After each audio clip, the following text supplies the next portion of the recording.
I was tagged in this post, and this woman describes her husband's behavior as forcefully nice. And I feel like there is a word for this, so we're going to read this together. It's posted in the Am I the A hole subreddit, and obviously she's not the a hole, but this is a control tactic by her husband. She says, Am I the a hole for snapping at my husband for being forcefully nice? She says, My husband is a nice guy. I'm going to go ahead and put that in quotes as well. My husband is a nice guy, but sometimes he doesn't listen to me, and that really triggers me if he does it frequently enough. For example, he will ask if I want some oranges. I'll say, No, thank you. Then he'll peel some oranges for me and offer me some, and then I'll say, No, thank you. And he leaves the bowl of oranges there. But imagine this happens for multiple scenarios daily. That right there is already aggravating to me. She says 95% of our fights is because he does not listen to me and thinks he knows better and keeps insisting and imposing his ideas on me. Today, I was holding our baby daughter, she's 2 months old, and eating. He told me to eat first and he will hold our daughter. I told him I'm fine, it's finger food and I got it. I told him to eat first and then rear the toddler or baby after. Well, he insisted I should eat first and told me to give him the baby. I told him again, no, I'm okay. I can hold the baby. He then came over and grabbed the baby and said, eat first. I'll eat after. I told him explicitly, no, let go. I'm fine. No, don't take her. And you aren't listening to me. And this will lead to a fight. And this is disrespectful. Please stop while maintaining my hold on our baby. He kept grabbing the baby from my arms, and I finally let go because I didn't want to make our baby feel uncomfortable or worse, hurt her, like God forbid we drop her while both are trying to grab her. Oh my goodness. I was so pissed off he would not listen to me again and went as far as a tug of war with our baby. He says he's always trying to just be nice, and I end up snapping at him. It's also important to know what we value the most in a relationship is different. He values feeling like he's cared for and loved. I value being respected. I told him by not listening to me repeatedly, multiple times a week, he's disrespecting me. So now I feel crazy.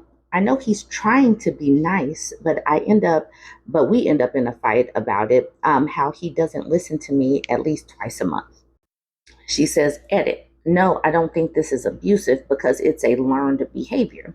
He does this with his mom and vice versa. And after his mom gives in, she laughs and says, Aw, my son is so filial.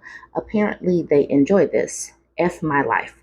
This behavior has exponentially gotten worse since his mom moved in, which is a totally different issue. The fact that she says, No, I don't think this is abusive because it's a learned behavior does not mean that it's not abusive.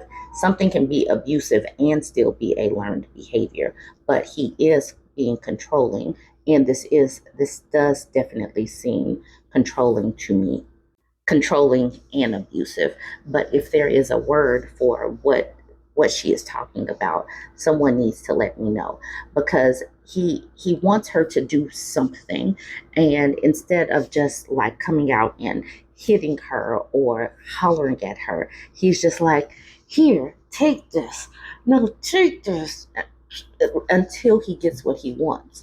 That definitely is not, I don't know, it's not nice to me. It's definitely, you're going to do it my way until I push you into doing it my way. But somebody else weigh in. All right, this first comment says he's not trying to be nice. He's trying to be controlling. You have to do as he says. You have to eat when he says. What's next? Ask for his permission to poop. Playing tug of war with a baby is actually insane. Control and other abuse usually ramp up after big events like having a baby. Is he showing any other red flag? Illustrious Ho would say, I would also add, even if he is actually trying to be nice, it's not up to him to decide if he's succeeding at it. The actual impact of his behavior determines that. Instigating a tug of war with a baby because you know better is not particularly nice. Can Do says, yes, even if you gave him the benefit of the doubt, He is constantly second guessing you and substituting his own perception of what he thinks will make you comfortable over your preferences. He is stripping you of your autonomy and invalidating your feelings and perceptions. It's a form of gaslighting. He is not listening to you and honoring what you want, all in the guise of being a nice guy.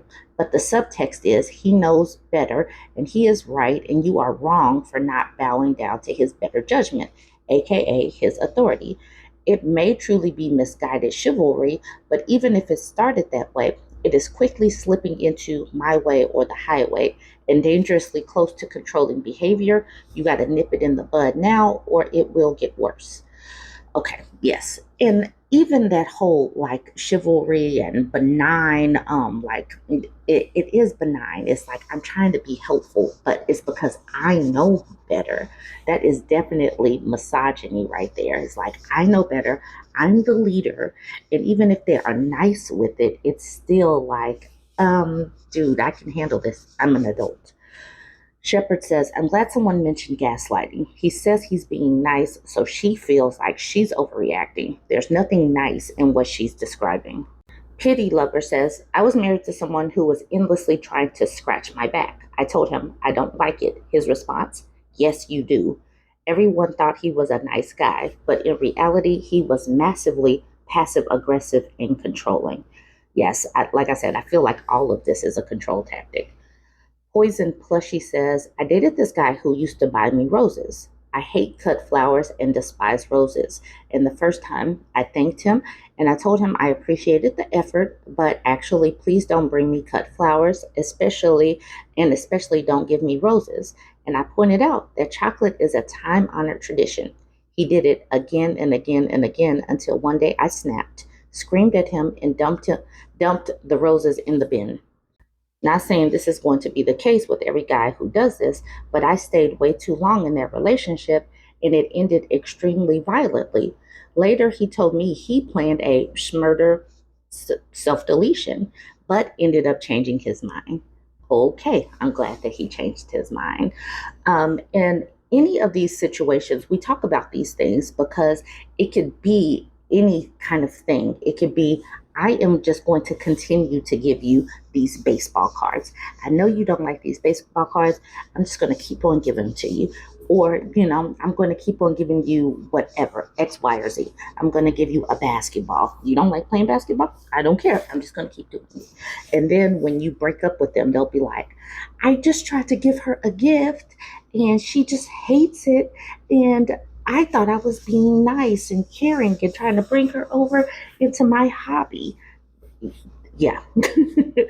All this is the reason why we have to continue to have these conversations. And I circled this because Much Very says, I'm actually glad I read this because my husband and I only ever fight about his niceness. I thought I was going crazy. It's so hard when your partner is doing things that you don't want under the guise of being nice. You feel like you have no right to be upset. And we have these conversations so that other people can say, look, that's not normal. And then another person can be like, oh my God, thank you for saying that because I do not like it when he does X, Y, and Z. And now I know that I'm not going crazy. And then Cactus Wild says, yep, if you intend to be nice, funny, whatever, but the person you're being nice to doesn't find it nice, funny, whatever, then you apologize and you change your behavior. Early in our relationship, my partner used to make a certain comparison that he intended to be reassuring. However, for reasons that are not entirely his fault, it actually ended up making me feel anxious. After it happened a few times, I mentioned it and he immediately apologized, explained but not excused what he meant. And even though his explanation actually made it clear why it was reassuring, and I probably wouldn't mind it anymore, he has never used it again all these years since. That's what happens. You tell someone, this makes me feel uncomfortable, and they're like, whoops, my bad. I wasn't aiming for that. I was aiming for this, but I won't do it again. And then through behaviors, you don't do it again. Niceness is not making someone uncomfortable and then still insisting on doing it. And I think that this is a great lesson for the day to start the day. Join the conversation. Let me know what you think. Don't forget to like, comment, and share.